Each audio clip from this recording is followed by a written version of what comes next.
அனைவருக்கும் வணக்கம்.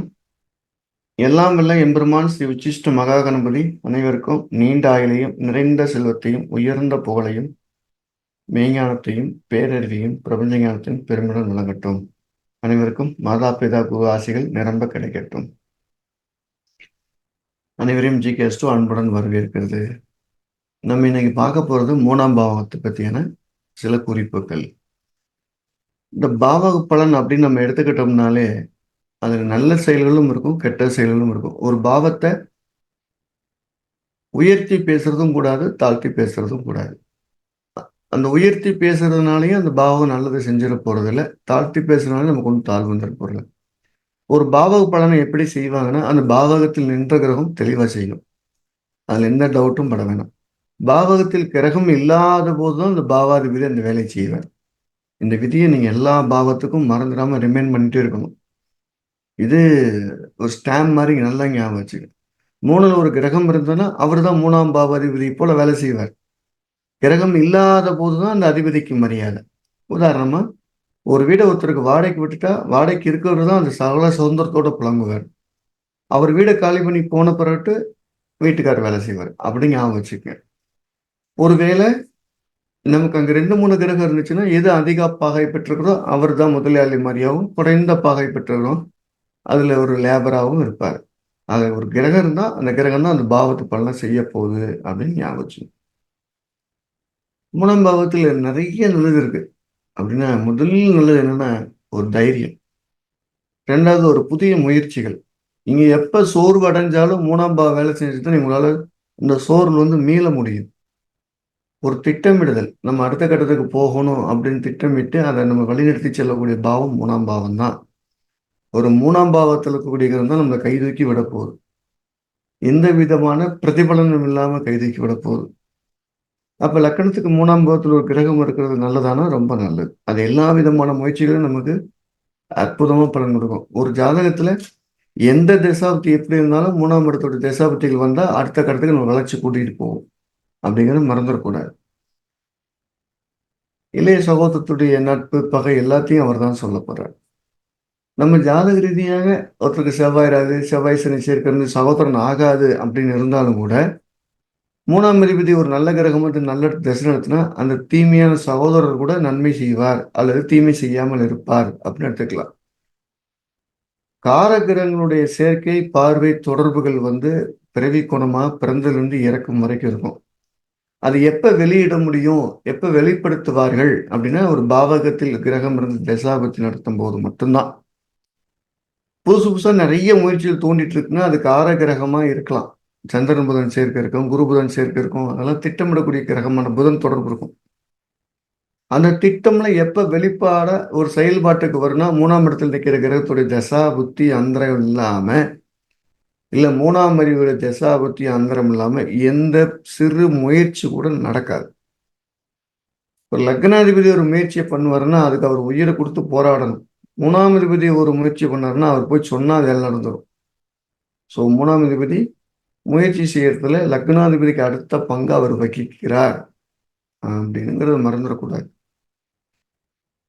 இதுல என்னென்ன சில சில தீமைகள் இருக்கு அப்படின்னா, அசையா சொத்துக்கள் விற்கணும் அப்படிங்கிற எண்ணத்தை விதைக்கிறது 3ஆம் பாவம் தான். ஒண்ணு. சொந்த வீடு வேண்டாம், வாடகை வீட்டிலே இருந்து காலத்தை கடத்திடலாம் அப்படிங்கிறதும் ஒரு 3ஆம் பாவம் தான். 3ஆம் பாவத்தில் இருக்கக்கூடிய நகரக்கூடிய குடியிருப்புகளை இடம் மாதிரி வீடு மாதிரி இருக்கிறது, வீடு சட்டி பணம் தூக்குற வேலையை செய்யற வேலை அதான் செய்யுது. ஒரு அசையா சொத்துக்களை வித்து இந்த வித்தா இவ்வளவு வரும் இவ்வளவு போகும் அடுத்த தொழில் பண்ணிக்கலாம்னு தோண வைக்கிறதுக்கு 3ஆம் பாவம் தான் காரணம். ஒரு சொத்தை அவமானத்துல வித்தாலும் சந்தோஷத்துல வித்தாலும் 3ஆம் இடம் சம்மதிக்காம விற்க முடியாது அப்படின்னு ஞாபகம் வச்சுக்க. அப்போ 3ஆம் இடத்துடைய தசாபுத்தி நல்லதா இருந்தா நீங்க விற்கக்கூடிய அந்த இடமோ பொருளோ வீடோ உங்களுக்கு மறுபடியும் லாபத்தை கொடுக்கும். 3ஆம் இடத்துல கூடிய கிரகம் நல்ல கிரகமா இல்ல நல்ல பாவாதிபதி இல்லாம தவறான ஆதிபத்தியத்தில் நடந்துச்சுன்னா அந்த விற்கக்கூடிய இடத்துடைய பணம் உடனே கடன் அடைகிறதுக்கோ இல்ல அவமானத்தை சரி கட்டுறதுக்கோ தான் சரிப்படும்னு அர்த்தம். இதுதான் நீங்க கூர்மையாக கவனிக்க வேண்டிய விஷயம். உதாரணமா ஒரு மீன் லக்னம்னு வச்சுக்கிறோம். 3க்கு 8 கூடியவர் சுக்கிரன் 3ஆம் பாவத்தில் இருக்காரு அப்படின்னா அவர் வீடு விற்கக்கூடிய அந்த பணம் சுக்கிரனால விற்கக்கூடிய அந்த பணம் அல்லது சொத்து ஏற்படுத்தக்கூடிய ஒரு செல்வம் எல்லாமே அவமானத்தை சரி கட்டுறதுக்கு தான் சரியாகும், புதிய முயற்சிக்கு பயன்படாதுன்னு அர்த்தம். அப்போ 3ஆம் இடத்துல நிற்கக்கூடிய கிரகம் அவர் 6, 8, 12 கூடியவராக இருந்தாருன்னா அவர் வீடு விற்பனை பண்ணி தரக்கூடிய பணத்தை சரியா பயன்படுத்தாம தவறாக பயன்படுத்துவார், அல்லது தவறாக பயன்படுத்த வேண்டிய கட்டாயத்தில் இருப்பாருன்னு அர்த்தம். அங்க ஒரு நல்ல கிரகம் ஆதிபத்தியம் பெற்றிருந்ததுன்னா, இல்ல நல்ல ஆதிபத்தியம் பெற்றது அங்க இருந்ததுன்னா கூடுதல் பலம் அப்படிங்கிறது மறந்துடக்கூடாது. இல்ல ஒரு காரகோபாவனாஸ்திங்கிற ஒரு வார்த்தையை சொல்லலாம். அப்படின்னா 3ல செவ்வாயே இருக்கு அப்படின்னா அந்த சகோதர உறவு இருக்கும், நமக்கு பயன்பாடு இல்லாம இருக்கும். 3ஆம் இடத்துல திட்டமிடக்கூடிய புதன் இருக்குன்னு திட்டங்கள் போட்டுக்கிட்டே இருப்போம், செயல்படுத்த மாட்டோம்னு அர்த்தம். 3ஆம் இடத்துல இருக்கக்கூடிய கிரகம் 3ஆம் அதிபதியே அங்க இருந்தாருன்னா திட்டங்கள் நிறைய போட்டு செயல்பட முடியாம வெறும் திட்டத்தை வகுக்கக்கூடிய திட்ட அலுவலராகவே காலத்தை கடந்துடுவார் அப்படின்னு அர்த்தம். இந்த 3ஆம் இடத்துல இன்னொரு வார்த்தை இருக்கு, போகம் அப்படின்னு ஒரு வார்த்தை இருக்கு. போகம்னா உங்க மனசுக்கு பிடிச்ச வரைக்கும் நீங்க சந்தோஷமா இருக்கக்கூடிய எந்த ஒரு விளையாட்டா இருக்கலாம், இல்லைன்னா திருமண வாழ்க்கையா இருக்கலாம், இல்லைன்னா காதல் வாழ்க்கையா இருக்கலாம். உங்க மனசை சந்தோஷப்படுத்தக்கூடிய ஒரு ஒரு சம்பவம் அப்படின்னு சொல்லுவோம். அந்த 3ஆம் இடத்துல இருக்கக்கூடிய கிரகம் 7ஆம் அதிபதியாவோ 11ஆம் அதிபதியோ இருந்தோ உங்க சந்தோஷத்துக்காக நீங்க எதை வேணாலும் விட்டு கொடுக்க நீங்க தயாராயிருக்கீங்கன்னு அர்த்தம். இதனால இந்த 3ஆம் பாவத்துடைய பலன்களை நம்ம கொஞ்சம் கவனக்குறைவா கவனிக்காம மட்டும் கெட்ட பேர் நிறைய வந்துடும். இந்த மறுதிருமணம் ஆகிற ஜாதகங்களை வாங்கி பார்த்தீங்கன்னா 7ஆம் அதிபதியோ 11ஆம் தேதி 3ல அவர் இருந்து திசை புத்தி நடத்துறாரு அப்படின்னா அவர் தவறான ஒரு வாழ்க்கையை தேர்ந்தெடுத்து கொடுப்பதற்கோ அல்லது ஒரு மறுமண வாழ்க்கையை நோக்கி பயணிக்கிறதுக்கோ அவர் பயன்படுறார். அப்ப இந்த 3ஆம் அதிபதி எங்க நம்மளை எச்சரிக்கை பண்ண வைக்கிறாருன்னா, ஒரு சொத்துக்கள் விற்கக்கூடிய காலத்திலையும் மறுமணத்தை நோக்கி பயணிக்கக்கூடிய காலத்திலையும் புதிய முயற்சிகள் காலத்திலையும் இந்த 3ஆம் இடத்துடைய திசை புத்தி அந்தரங்கள் நடக்கும்போது கூடுதல் கவனமா இருந்தோம்னா நம்ம பிரச்சனையிலிருந்து ஒரு 50% பாதுகாக்கப்படுவோம். திசையை விட புத்திமான் பலவான். அப்ப புத்தி நடத்தக்கூடிய கிரகம் கோச்சாரத்துல 3ல போகும்போது திசை நடத்துறோம்னா கொஞ்சம் தடுமாற்றம் இல்லாம முயற்சியை பண்ணோம்னா சக்சஸ் ரேட் 100. 3ஆம் இடத்துல போகக்கூடிய ஒரு திசையோ புத்தியோ நடத்த கிரகத்துடைய பயணம் கண்டிப்பா ஜாதகரை வெற்றியடை வைக்கும். அதே நேரத்துல தடுமாற்றம் பண்ணார்னா காணாம போக வச்சிரும்.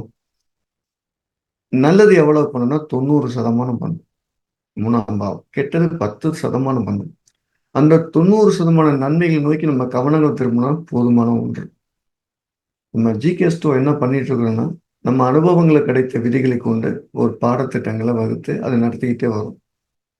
ஸோ நம்ம எல்லாருக்கும் ஜோதிடம் போய் சேரணும் அப்படின்னு விரும்புகிறோம். யாராவது அடிப்படை ஜோதிடம் படிக்கணும்னு விரும்புகிறவங்க அப்படி ஒரு தாக்கத்தில் இருக்கவங்க ஒரு சின்ன ஃபார்மேட்டை பயன்படுத்தி பலன் சொல்லணும்னு நினைக்கிறவங்க நம்ம ஜிகேஸ்டோவில் இணைந்து பயன்பெறலாம். ஆகஸ்ட் மாதம் 31ஆம் தேதி புதிய வகுப்பு புதிய விதமான வடிவமைப்பில் ஆரம்பிக்க இருக்கிறோம். படிக்கணும் விருப்பம் இருக்கவங்க படிக்கலாம்.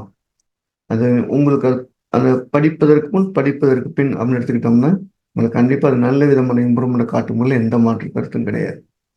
அதே நேரத்தில் செப்டம்பர் மாதம் 21, 22 இந்த தேதிகளில் சென்னையில் மருத்துவ ஜோதிடம் அப்படிங்கிற ஒரு மெடிக்கல் அஸ்ட்ராலஜி வகுப்பு நடக்க இருக்குது. என்னுடைய ஸ்டாம்ப் அப்படின்னு நான் சொல்கிற அதிக விஷயங்கள் பார்த்தீங்கன்னா ஜாமக்கோல் பிரச்சனம், அஷ்டமங்கலம், சோழி பிரச்சனம், செந்தர்நாடி, பாகை முறை, இந்த வரிசையில் எனக்குன்னு தனித்தன்மையாக ஒரு மருத்துவ ஜோதிடம் இருக்குது அப்படிங்கிறதுல என்னால் உறுதியாக சொல்ல முடியும். அந்த அந்த அனுபவங்களை அப்புறம் தொகுத்து ஒரு சிம்பிளிஃபை எல்லாத்துக்கும் போய் சேரணும் அப்படிங்கிறது தான் என்னுடைய முக்கியமான நோக்கம். இதனால் கூடுதல் பலன் இருக்கான வாய்ப்புகள் இருக்குது.